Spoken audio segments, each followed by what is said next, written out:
Email scams are nothing new nowadays.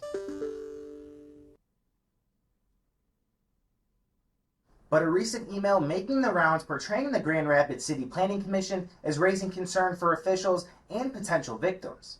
Dwelling Place is all about creating opportunities. So we operate a lot of rental housing, and a lot of this is affordable, meaning that it's targeted for folks that are making below a certain amount of income. While they seek to create opportunities, scammers looked at them as their opportunity, requesting $4,900.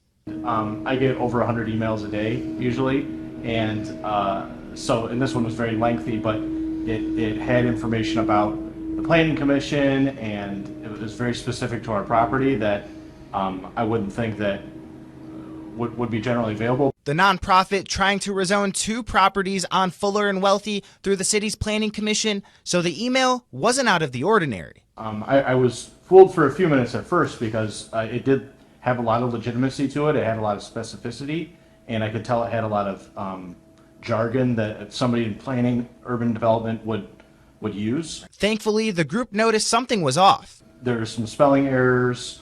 There was a request to pay through wire transfer, which the city does not. I don't think we've ever paid the city via wire transfer, except for maybe a property purchase to a title agency. That's when they reached out to the city's development center.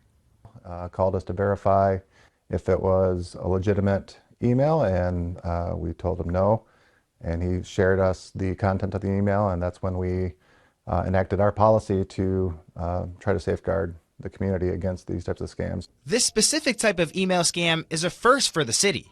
But definitely this is something that goes around to other communities and things like that. So there are bad players out there doing this type of stuff. So. According to Katie Grevious of the Michigan Better Business Bureau, it's the season for this type of scam. We see a lot of invoice scams, especially in the spring, because that's usually when companies are starting those outdoor projects. And there are things you can do if your gut tells you an email is not legit. Do that research, reach out in person, double check. Don't click on any links, don't send any money till you've verbally confirmed that this is legitimate. The scam has the city rethinking how much information should be public. And so we have a legal requirement to share that information.